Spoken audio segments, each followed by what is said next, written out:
All right. Well, it looks like another gay teen has committed suicide due to bullying. I kind of disagree with that statement a little bit because I think it's due to psychological distress, depression, anxiety, etc., etc. These are mental stresses that can push somebody to suicide. Those stressors can be initiated by financial problems, marital problems, divorce, etc., bankruptcy, and in this case, bullying. Yes, that's true. But the problem that I see now is that, there are various problems with this. One thing is to pretend that just by doing an It Gets Better video like a bunch of doofuses, that fixes the problem. No, it doesn't, okay? If it did, this story wouldn't be headline news, all right? So yes, I heavily criticize the It Gets Better campaign because it's basically a self-righteous cliche movement, a meme basically, and it does nothing for nobody. And the people that support it, the people that are saying, "Oh, this makes me feel good," watching all these It Gets Better videos, they're people who are pretty much, I'll say this, they're pretty much well put together in the head enough not to kill themselves, so they haven't killed themselves. And obviously, they might threaten that they might kill themselves, or they might think about it, but in the end, they're not that brave enough to, if you want to call it bravery, brave enough to actually go with it and to commit suicide. But the thing is, look, in the past, I've been a little bit harsh on these students. And because, yes, look, if you kill yourself, you're going to hurt a lot of people. Your parents, your friends, if you had any, you have friends. Believe me, you have friends. Okay? And this kid, apparently, he had friends and he had a supportive mom. He had a supportive siblings. So I don't know what the problem really was, except, of course, for the bullying part. Okay, that's all we know.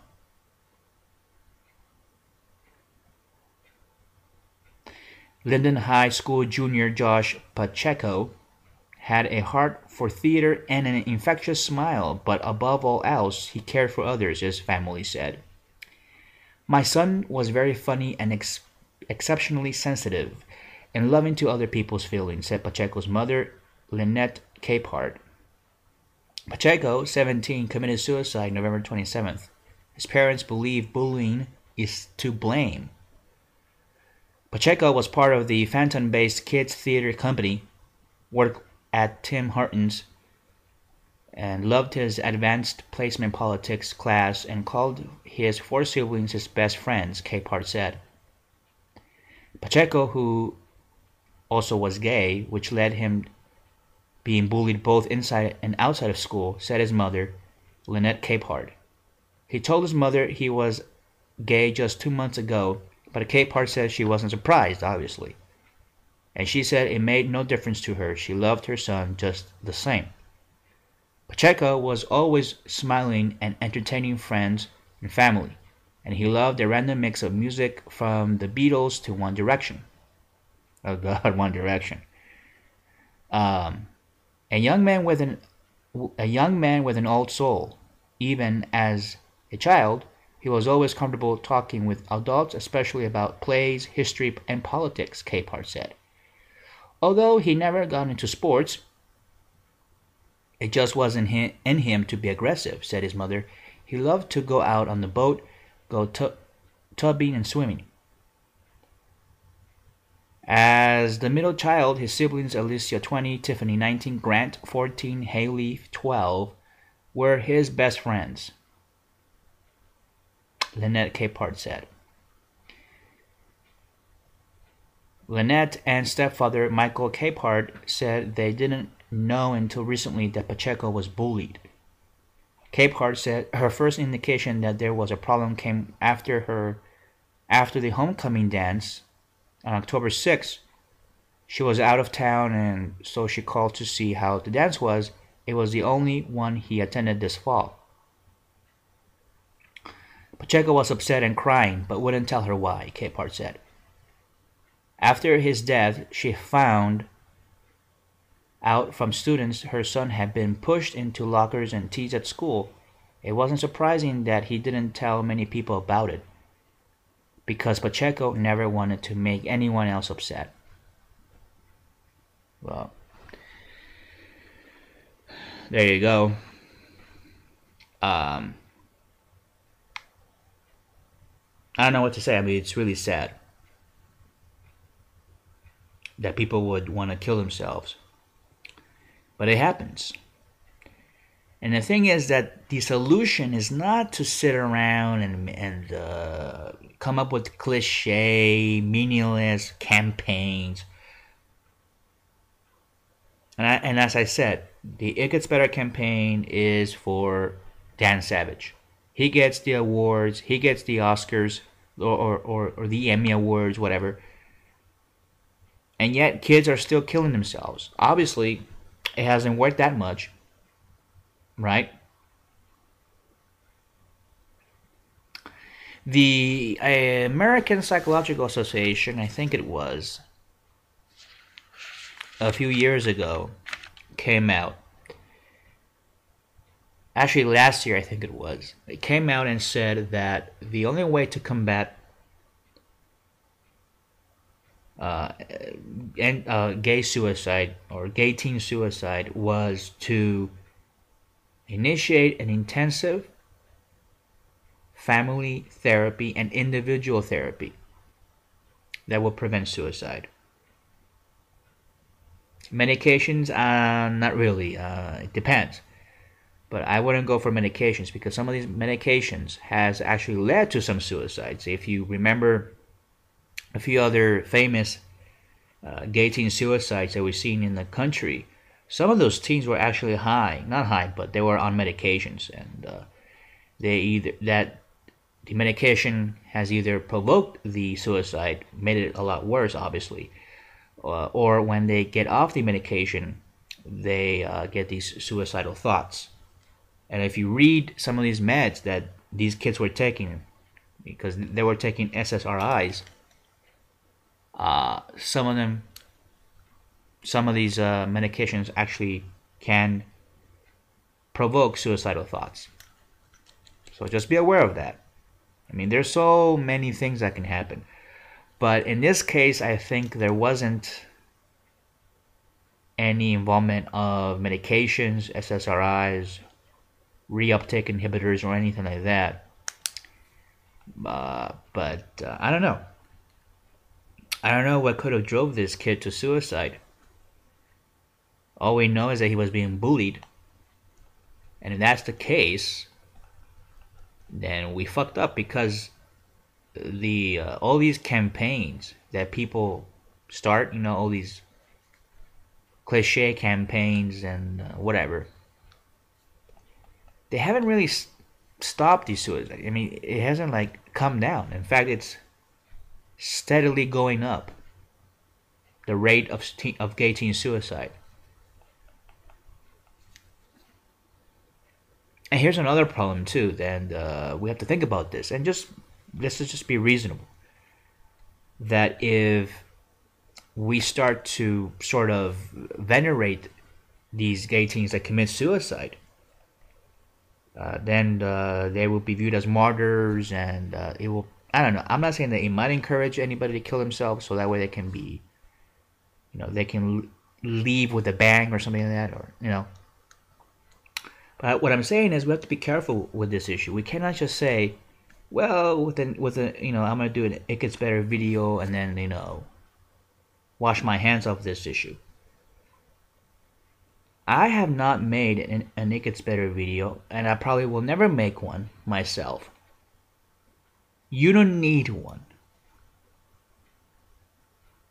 Because, what do you want me to say on this video? You want me to say, what, you're special? I know you're special. I know you are a good person. I know that you mean well. And I know that you're talented in various ways. So why do you need a stranger like me to tell you that? You know what to do. You know that committing suicide is not the correct approach. It's the ultimate irreversible thing to do. It's pretty stupid if you ask me.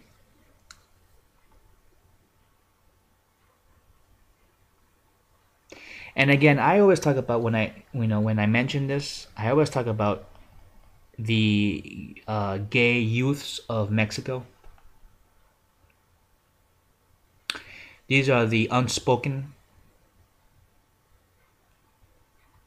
of the international gay community, because I travel to Mexico very often, and I see these gay kids. I mean, we're talking about 14, 15-year-old kids. Some of them are transgender. They and they go through a lot of hell. They go through a lot of hell. They get robbed, they get teased, they get beaten up, they get raped, most of them. Some of their relatives don't care about them, they throw them out of the house. And then they join these groups, and then and they get support from other people. And then they try to make it, they try to survive. These kids are all about surviving. They don't want to kill themselves. And look, they're shit poor as well. They don't have anything. I mean, some of these kids live in the fucking streets. Some of these kids live in fucking campers or makeshift houses. These little shacks. I've seen these kids, and I dealt with them and I helped them when I go out there and I help these activists.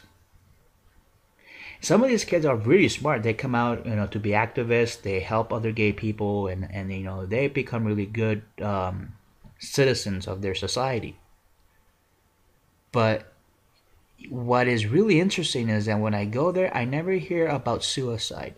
You never hear about that over there in Mexico. I mean, these kids, and some of them are not living in the streets, but they live at home when they have really strict parents or something like that. And their family is shit poor as well. They're fucking poor as shit. They don't have nothing. They may have like a meal a day, and they're gay too, but they're poor. And I seen these guys, these 17, 16-year-olds. But shit, they get out there, they try to work their ass off. They sell candy, they sell gum, they sell, whatever little shitty, shit, trinkets or whatever. And they survive. They get out there. And yes, they have to deal with the bullshit of other people. The discrimination, the bigotry, the hatred, and all that.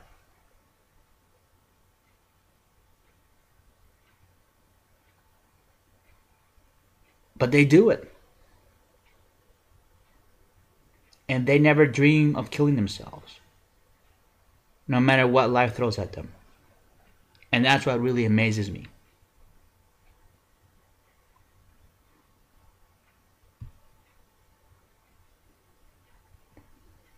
So, yes, this is a problem that we have to deal with. But if you look at it that way, you might say, well, what's going on here in America? Where it's the richest country in the world, where this kid had it all going for him. I mean, he was in the theater, he was in a club, he was accepted by his parents, by his mom, he had a good relationship with his siblings. He was being bullied. Yeah, but why does bullying lead to suicide? It doesn't make sense. I've been bullied and I bullied back too, but hey, I've been bullied. And actually, most of my bullying has been outside of high school. And it wasn't due to my sexual orientation, it was due to other things. Yeah, I've been put down a lot. Believe me, I've been put down a lot. Some of it even within the gay community. But that doesn't mean I kill myself, does it? I mean, I don't know what this means. I don't know what this means. I don't know what we should be talking about now. Because I can tell you for sure that some of these kids don't know what they're doing. Either there's some mental illness or there's something going on, or maybe the culture that we live in, the culture that we have movies, television, the internet and all this, the media that publicizes and sort of sensationalizes the suicide. And so, I don't know, maybe that's another reason. I don't know. We're going to have to really look at this issue. And that's what I'm saying. Now, if you have made an It Gets Better video, don't take it personally and say, oh, well, now you're being a jerk. I'm not saying that. I'm not saying that you should, the way you did was wrong. But what I'm saying is it's not being effective. It's just, you're just spinning your wheels. That's all you're doing. That's all I'm saying. I mean, I'm coming from this point that I see kids in Mexico, gay kids, 17, 18, 19-year-old kids. I mean, and they survive. And they're shit poor. They live in shacks. They live in garages. They don't have nothing. They sell little sombreros at Tijuana, and they try to survive. And they make it. They may not be fully there, but they make it. And yet, when you get bullied a couple of times and then you kill yourself, I mean, come on. What's going on with you? And look, I'm trying to sympathize. It's a sad situation. But I think it's just more than bullying. It has to do, in my gut feeling is, it has to do with culture and media. I think that's what, because when I go to Mexico and I stay there for like a few months, and their television, I don't see suicides. I don't see people reporting on it. I don't see this sensationalism of suicides like I see here. You know what I'm saying? So to me, I think this goes way beyond just, a couple of bullies beating him up or punching him or throwing him into the locker or something like that. So no. Anyway.